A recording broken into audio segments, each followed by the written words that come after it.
Greetings, Marketing Wizard Jim Ackerman here with your latest episode of Good, Bad, and Ugly Ads, the program where we show you an ad specimen and you critique it.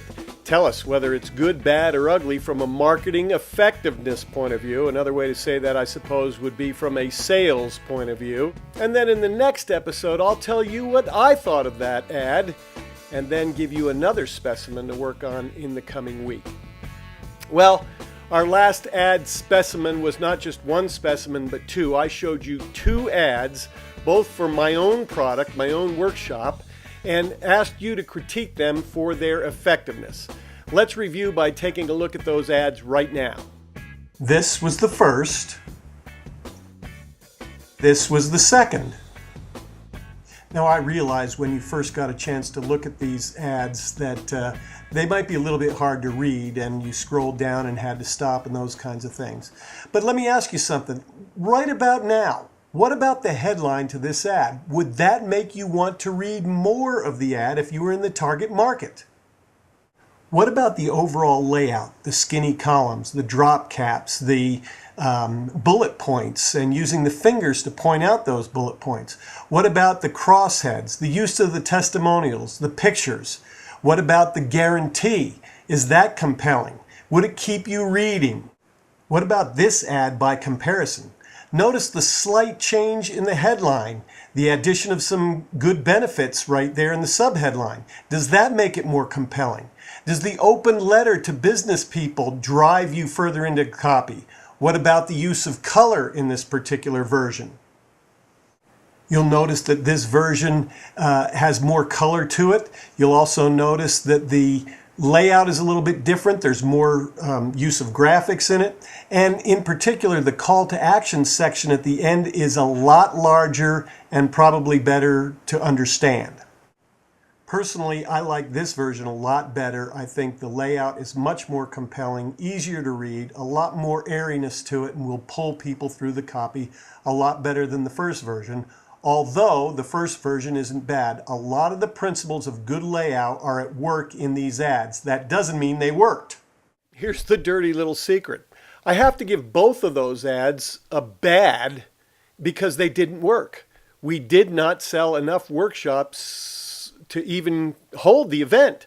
And that was with nearly $500,000 worth of advertising that went into it at full rate card.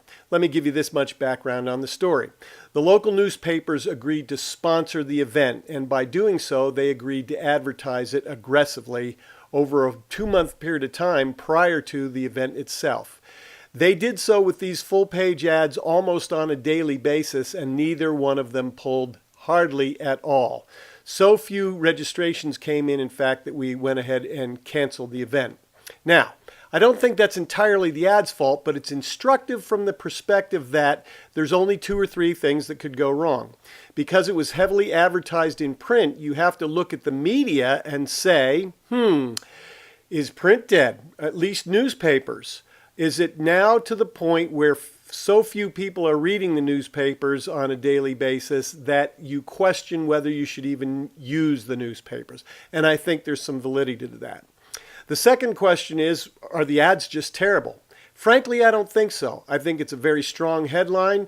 I think the second ad in particular is broken up enough that visually you have plenty of targets to pull the eye through the ad. And so I think the ad was really okay. The question is, will people come to full-day workshops anymore? The entire industry is not as successful as it once was at getting people into events. They may give up a half a day. Giving up a full day's difficult, so our proposition might have been wrong. Nevertheless, at the end of the day, for whatever reason, they didn't work. I can't give them goods, obviously. Well, you can't win them all. So the best thing we can do is move on to our next specimen. Or should I say specimi, because there's actually 2 once again. Both direct mail packages. In fact, we have a rare opportunity to look at a test in action. Got 2 pieces of mail from American Express. Here they are. As you can see, this first piece is a postcard. It's multiple panels, and I'll show you all the panels later on. The second version is an envelope package, came in a number 10 envelope, window envelope, pre-addressed, and I'll show you the rest of that as well. Back to the postcard, you'll notice a feature-oriented headline is all that's there besides the address, and look what they're trying to do, just drive you to the website. The headline on the message side of this folded card is a little bit more emotional, but they still try to drive you to the website even if you never take the time to open the card to see the inside message. Finally, when you open the card, here's the inside message, and I encourage you to stop the video as often as you need to get a feel for this message. Notice their call to action does give you an opportunity to telephone in this particular instance, but there's some layout problems. All that reverse type, difficult to read. So there's the postcard version, fair enough. Now let's take a closer look at that envelope package. Once again, the front of the envelope, which I think is particularly interesting because they kind of treat it like a postcard, giving you the call to action, driving you to that website. Again, like the back of the postcard, they treat this envelope the same way, driving you to the website even if you don't open the envelope. And finally, the interior letter itself. Strangely, very similar to the postcard. In fact, I'd like you to stop it as often as you need to. Compare the messages, postcard to letter. See what you think, as well as the call to action. And this is the only piece in the package. What do you think is most effective? My guess is they have even more versions of this proposition out there, but only 2 came to my house. It's really rare when that kind of a, frankly, mistake happens.